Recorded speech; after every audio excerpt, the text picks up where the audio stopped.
नमस्कार दोस्तों, स्वागत है आप सभी का पाथफाइंडर पर। आज से कुछ दिन पहले की बात है, पाकिस्तान के foreign minister mister Shah Mahmood Qureshi ने भारत को न्योता भेजा कि वो चाहते हैं कि इस साल इंडिया आने वाले सार्क समिट में हिस्सा ले।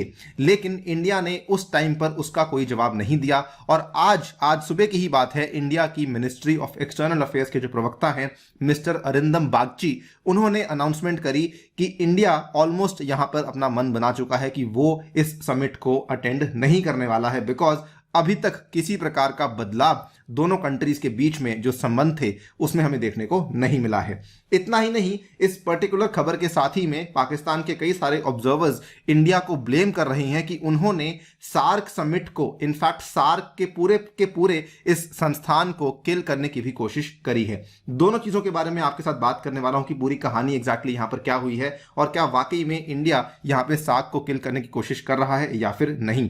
शुरू करने से पहले आपको बताना चाहूंगा, सार्क का टॉपिक काफी इंपॉर्टेंट है। जैसा कि आप यहां पे देख सकते हैं, जीएस पेपर 2 मेंस में 2016 में यह सवाल पूछा गया था regarding the relevance of SAARC, और इन सभी चीजों के बारे में हम लोग आपके साथ आज डिस्कशन करने वाले हैं। चलिए शुरू करते हैं दोस्तों मेरे साथ। मेरा नाम है अनिरुद्ध। इस लेक्चर की पीडीएफ को डाउनलोड कर सकते हैं यहां पर दिए गए टेलीग्राम चैनल के माध्यम से। इसके अलावा आप लोग जुड़ सकते हैं using this particular handle on the Unacademy app as well. सबसे पहले सार्क के बारे में कुछ ब्रीफ जानकारी आपको देना चाहता हूं। सार्क की स्थापना आज से लगभग 35 साल पहले हुई थी, 8 दिसंबर 1985 को, और इसका जो सेक्रेटेरिएट है ये नेपाल की राजधानी काठमांडू के अंदर लोकेटेड है। इसकी मेंबर स्टेट्स में अफगानिस्तान, बांग्लादेश, भूटान, इंडिया, मालदीव, नेपाल, पाकिस्तान और श्रीलंका आते हैं। और सार्क की एक फुल फॉर्म है, इसकी फुल फॉर्म है south Asian association for regional cooperation, जो कि एक क्षेत्रीय स्तर की अंतर सरकारी संगठन है जो कि बेसिकली साउथ एशिया की अलग अलग स्टेट से मिलकर के बनी हुई है। सार्क की अगर हम बात करें, it represents 3% of the world area, 21% of world population and 4.2% of the global economy as of the year 2019। Now latest development में क्या हुआ था, आज से 3 दिन पहले की बात है, 3 जनवरी को पाकिस्तान के फॉरेन मिनिस्टर ने ये यहां पे स्टेटमेंट दिया था, I reiterate the invitation to all the SAARC members, Pakistan is willing to host the 19th SAARC summit in Islamabad. इन्होंने साथ में ये भी कहा, if India doesn't want to participate in person then it can attend virtually also, but they should not stop others from coming. इन्होंने कहा कि अगर इंडिया डायरेक्टली नहीं आना चाहता है, इंडिया से कोई भी इंसान, तो वो इस समिट में वर्चुअली हिस्सा ले सकते हैं, लेकिन साथ में इन्होंने यह भी कहा कि हम आपसे आग्रह करते हैं कि प्लीज किसी और को आने से यहां पर आप ना रोकें। ऑब्वियसली जब ये स्टेटमेंट यहां पे दिया गया था तो इंडिया में इसको लेकर काफी ज्यादा जो है सोच विचार शुरू हो चुका था। India started weighing its options on whether PM Narendra Modi should attend the SAARC summit और नॉट, जो कि आज से कुछ महीनों के बाद होने वाली है। नाउ क्यों पीएम मोदी यहां पे समिट को अटेंड कर सकते थे, इसका सबसे बड़ा कारण यहां पर था Afghanistan. PM Modi might attend the summit this time keeping in mind the soaring humanitarian crisis in Afghanistan, क्योंकि तालिबान के टेक ओवर के बाद न्यू दिल्ली यानी कि इंडिया काफी कोशिश कर रहा है कि वो अफगानिस्तान तक खाना भेजे और इनफैक्ट और दवाइयां भेजे via Pakistan. This could have been one of the major reasons जिसके चलते पीएम मोदी इस समिट को अटेंड कर सकते हैं। आप यहां पे देख सकते हैं, बिजनेस स्टैंडर्ड की न्यूज है, India is in talks with Pakistan on modalities for sending wheat to Afghanistan. इसको लेकर असल में काफी बड़ा विवाद चल भी रहा है। आपने सुना होगा, बातचीत चल रही है दोनों देशों के बीच में, न्यू दिल्ली और इस्लामाबाद के बीच में, कि किस तरीके से जो 50,000 मेट्रिक टन ऑफ वीट है उसको अफगानिस्तान भेजा जाए थ्रू पाकिस्तान बाय रोड। लेकिन यहां पर दोनों देशों के बीच में जो विवाद चल रहा है वो बेसिकली ये है कि इंडिया ने कहा है कि हम लोग इंडियन ट्रक्स का इस्तेमाल करना चाहते हैं, बट पाकिस्तान का ये कहना है कि हम लोग केवल अफगान ट्रक्स के इस्तेमाल से ही ये वाले खाने को वहां पर भेजने की इजाजत देने वाले हैं।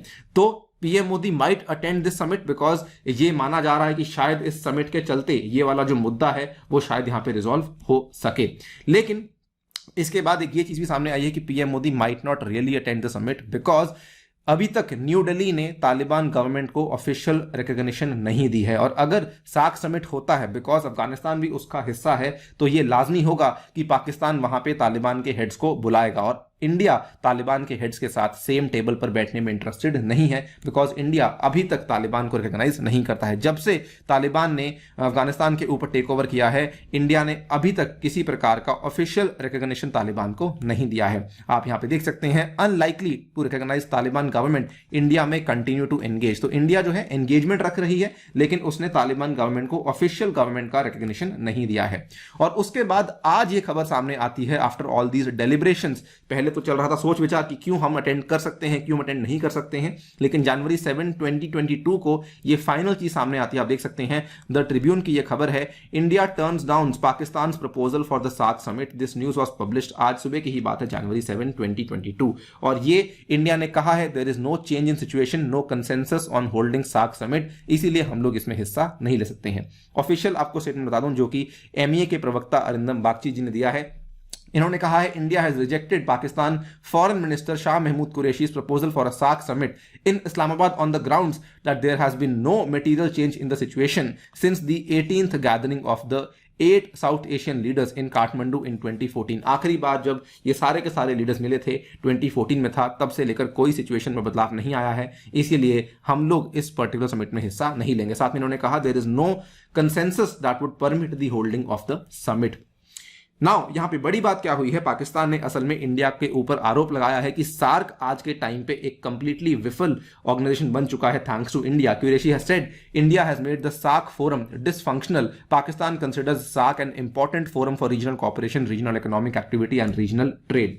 नाउ इसके बारे में अगर हम डिस्कशन करें कि क्या वाकई में इंडिया सार्क को खत्म करने की या किल करने की कोशिश कर रहा है, कुछ लोग बोल सकते हैं कि जी हाँ इंडिया कोशिश कर रहा है, बिकॉज इसके पहले भी जब पाकिस्तान ने न्योता भेजा था इंडिया को कि आप लोग आके सार्क समिट को अटेंड करें, 2016 की बात है, नवंबर की बात है, तब भी इंडिया ने इस समिट को अटेंड करने से इनकार किया था। उस टाइम पे इंडिया के रीजंस काफी वाजिब थे, बिकॉज उसके कुछ ही समय पहले की बात है, पाकिस्तान से ही एक बहुत ही खतरनाक अटैक हुआ था जिसको कि पॉपुलरली यूरी टेरर अटैक भी कहा जाता है, जिसमें कि भारत के कई सारे जवान वीर गति को प्राप्त हुए थे, और उसके चलते इंडिया ने यह बड़ा फैसला लिया था। In fact not just that, India ने यह भी इंश्योर किया कि और बाकी देश भी हैं वो लोग यहां पे जाकर हिस्सा ना लें। आप देख सकते हैं Sri Lanka joins India, 3 others in boycott and Pakistan was completely isolated। ये वाली खबर है अक्टूबर 13, 2016 की।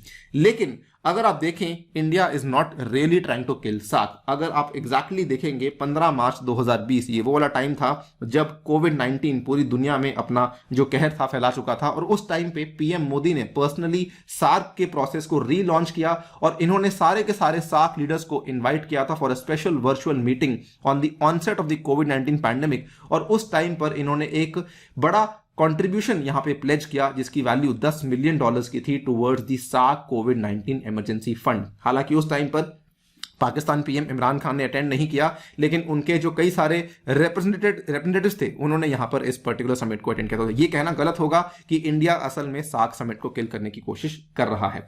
आप क्या सोचते हैं इसके बारे में, अपनी राय डेफिनेटली में कमेंट सेक्शन में दीजिए, और आप इसके बारे में भी क्या सोचते हैं कि क्या इंडिया को वाकई में सार्क समिट को जाके अटेंड करना चाहिए या फिर नहीं, इसके बारे में भी आप लोग हमें कमेंट सेक्शन में डेफिनेटली बताइएगा। फिलहाल के लिए वीडियो में इतना। जाने से पहले आपको बताना चाहूंगा कि अनअकैडमी आपके लिए एक नया ऑफर लेकर आई है, जिसमें कि आप लोग अगर 2023 की प्रिपरेशन कर रहे हैं तो ये आपके लिए अट्रैक्टिव प्राइस ऑफर किया जा रहा है, जिसमें अगर आप लोग अनी यूपीएससी कोड इस्तेमाल करते हैं तो आपको डिस्काउंट्स के साथ साथ मेरी पर्सनल गाइडेंस व्हाट्सएप ग्रुप में एडिशन और 20 बुक्स भी आपके घर तक पहुंचाई जाएंगी।